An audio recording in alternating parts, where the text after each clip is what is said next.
Banyak yang nanya gimana caranya jualan produk yang sangat mahal, berbeda dibandingkan dengan produk komputer lainnya yang mungkin dijual sangat murah.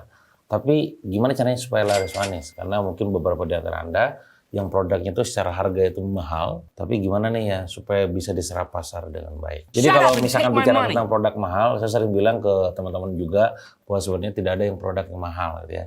Yang ada adalah marketing yang punya duit, itu nomor satu. Kedua adalah tidak ada yang namanya produk mahal. Yang ada adalah value produk yang belum teredukasi secara utuh kepada pasar. Artinya, kalau misalkan Anda sekarang pengen jualan produk yang secara harga itu adalah mahal, maka memang butuh strategi khusus. Berbeda dengan produk komoditi yang bisa kita hajar brutal lewat sosial media ataupun marketplace ataupun secara offline sekalipun secara sporadis gitu ya. Maka kuncian-kunciannya adalah bagaimana kita membuat sebuah penawaran, ya. Bagaimana kita menawarkan sebuah produk yang mahal ini bisa diserap baik oleh pasar. Nah, maka saya akan bagikan beberapa pengalaman saya pada saat menjual produk-produk mahal. Nomor satu adalah Anda perlu merekayasa customer journey ataupun membuat sebuah funnel yang memang spesifik sesuai dengan customer segmennya.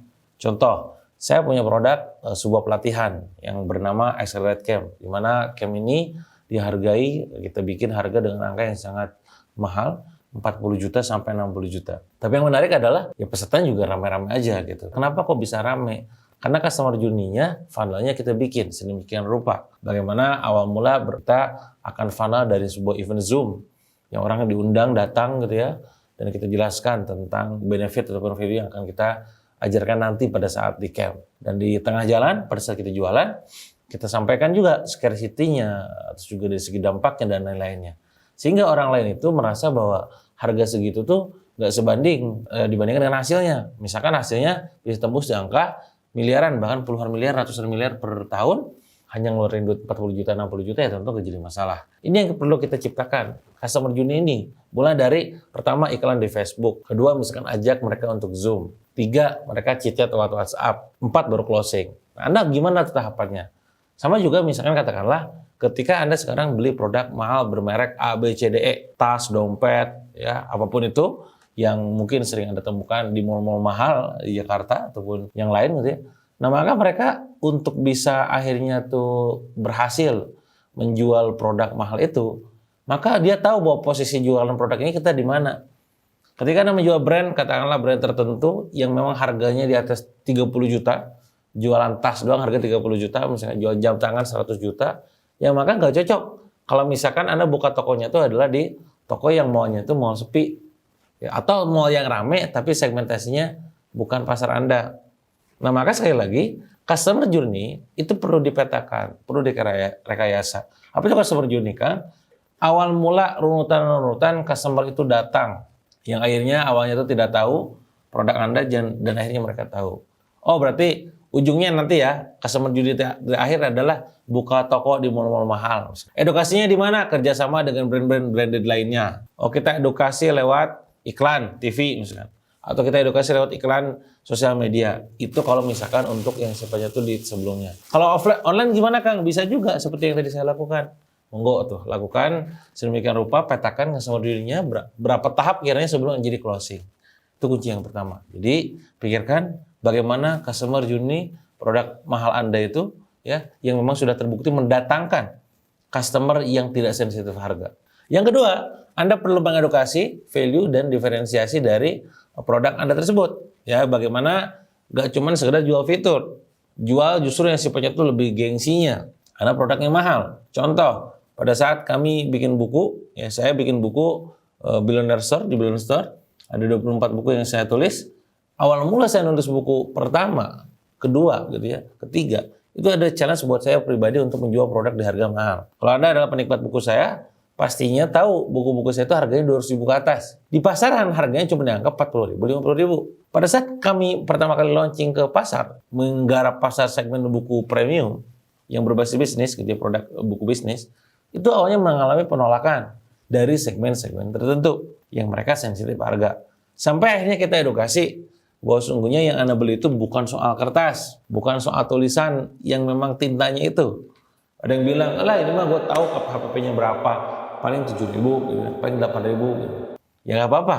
Saya sampaikan, Anda bukan beli kertas, Anda bukan beli tulisan, Anda bukan beli tinta-tinta, Anda membeli perubahan. Nah, inilah yang kita sampaikan.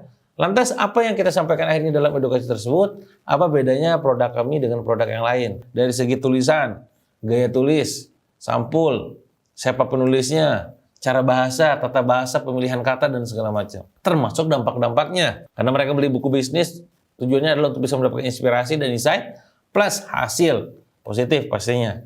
Mereka pada saat baca buku ini gimana dampaknya pada omset mereka. Pada saat baca buku ini gimana dampaknya terhadap pertumbuhan bisnis mereka. Itu yang kita jual testimoni-testimoninya tersebut. Nah, maka sekali lagi Anda cari tahu dulu diferensiasi produk Anda dengan yang lain apa. Secara fitur, secara benefit, secara experience. Dipetakan dulu value-nya, diferensiasinya, lalu edukasi ke pasar. Ingat, jangan ngomongin harga dulu.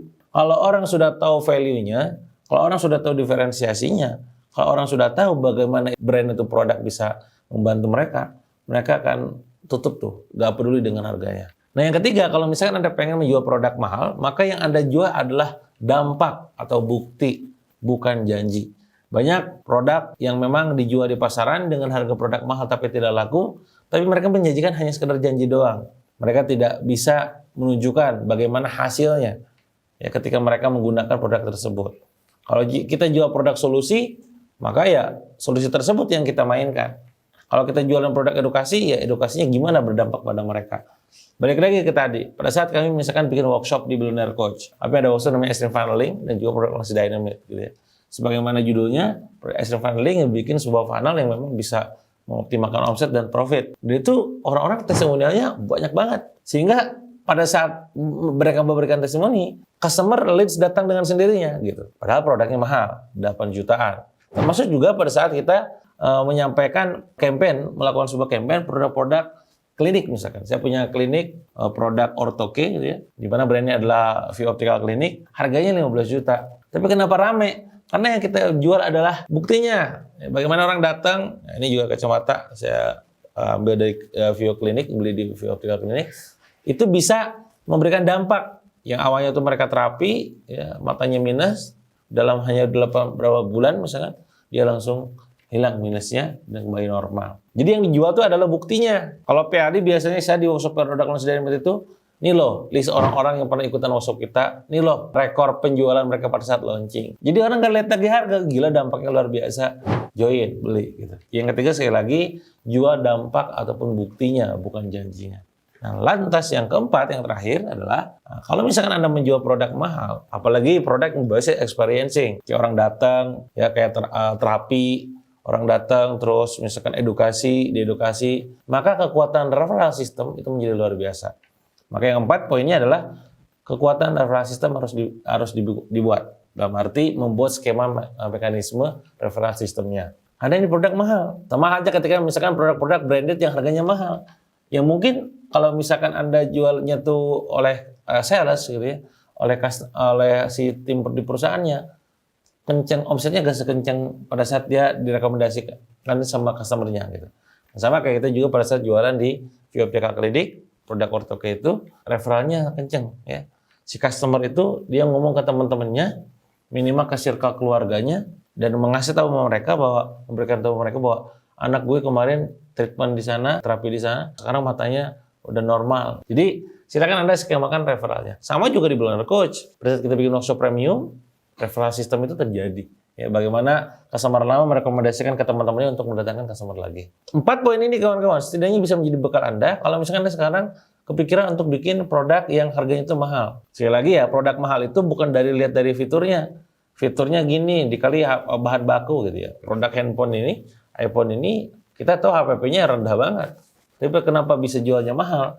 Ya karena brandnya udah terbentuk. Kenapa brandnya udah terbentuk? Ya tentang edukasi, tentang bagaimana value, tentang bagaimana story yang dibangun, ya brandednya itu sendiri yang memang butuh waktu lama. Nah, semoga dengan 4 ini bisa membekali Anda untuk memulai membuat sebuah produk Anda walaupun mahal tapi bisa laris manis segala karuan. Ya, itu mungkin untuk video kali ini tentang membongkar rahasia jualan produk mahal tapi laris manis. Insya Allah next di video berikutnya kita akan ngebahas tentang tips jualan lainnya ya. Kalau Anda suka jangan lupa like, comment, dan share, dan pastinya subscribe channel.